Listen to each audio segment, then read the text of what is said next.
इमरान खान से मुलाकात पर 10,000 रुपए टैक्स लगा दें, मसले हल हो जाएंगे। रुकने असेंबली फाटा से मुंतखब रुकने असेंबली इकबाल आफरीदी ने कायमा कमेटी के इजलास में कहा है कि इमरान खान से मुलाकातों पर फी मुलाकात 10,000 रुपए रख दें, इतनी रकम जमा हो जाएगी कि कोई मसला नहीं रहेगा। तहरीक इंसाफ से ताल्लुक रखने वाले रुकने असेंबली मोहम्मद इकबाल ने कहा कि फाटा में तो बिजली है ही नहीं, 39 अरब में से 1 अरब की बिजली भी खर्च नहीं होती।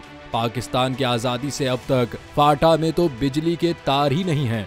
रुकने कमेटी मोहम्मद इकबाल ने मजीद कहा कि आप डैम्स को मत बेचें, अगर कोई भी मसला है तो बानी पीटीआई इमरान खान से मुलाकात पर पैसे रख दें, इमरान खान से मुलाकात पर 10,000 रुपए टैक्स लगा दें, इतना पैसा इकट्ठा हो जाएगा कि कोई भी मसला नहीं रहेगा। ये कहकर रुकने कमेटी मोहम्मद इकबाल इजलास छोड़कर बाहर चले गए।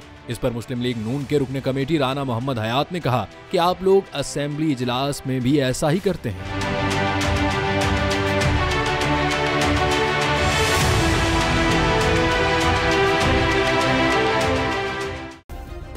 सब्सक्राइब करें और बेल दबाएं ताकि कोई खबर रह न जाए।